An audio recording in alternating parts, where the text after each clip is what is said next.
Hello, EntrePods, and welcome to Season 3. This season, we are interviewing and talking about ethical entrepreneurs who are making money and changing our world. Join us as we discover how we can step into power as creators and business owners to reshape business into one that values humanity, our planet, and our shared future. You won't want to miss a single episode.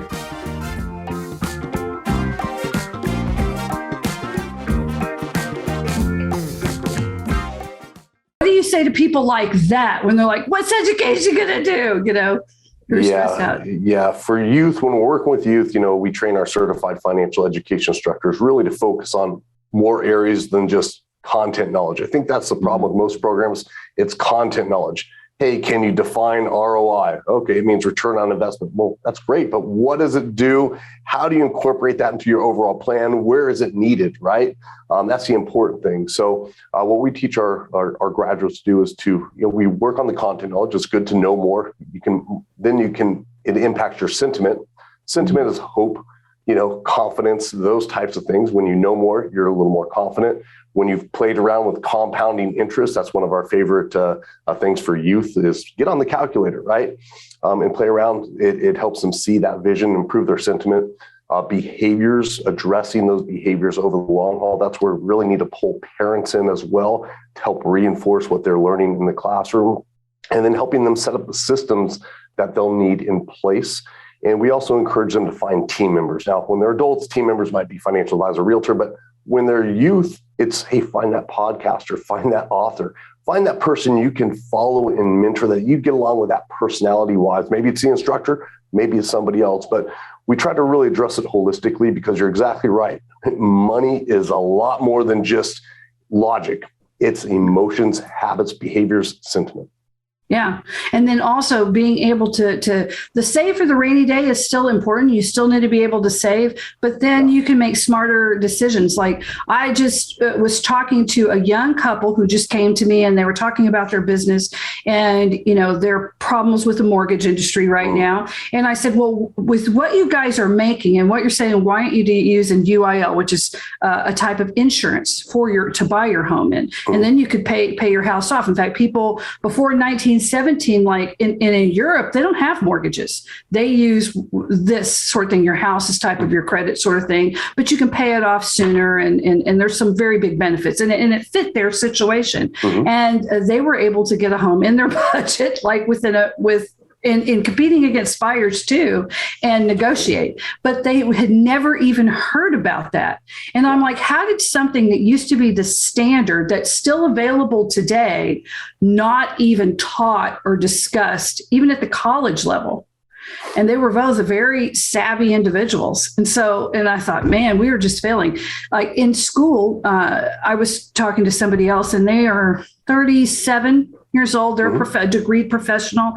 And they said, well, tell us about one of your funner classes. And I said, believe it or not, because I was like in band and English and all that, before things kind of like went down the hill. I enjoyed this one class I took, which was practical math. And that was the name. I was in all honors courses. I graduated early. I was an emancipated minor. And so for my last year before I did that, I was able to take a blow-off class and I took this practical math. Well, practical math was fill out a rental agreement, balance an actual checkbook, look over for the TRS rental agreement, things like that, a loan agreement, and we had to figure it all out. And so it was literally, most of it was just contracts, how to figure out contracts. And then we also did a grocery budget. Nobody had ever went how to do an actual grocery budget and how to get enough nutrition. So they brought a nutritionist in. This is what you need to live. And this is the money that you have. And we had to actually figure it out and we went to the grocery store, right? That's awesome. And we had to sit there and do it. And you'd think that that's a simple thing, but it was like unbelievable how much that was helpful to me, because at that point I started living by myself.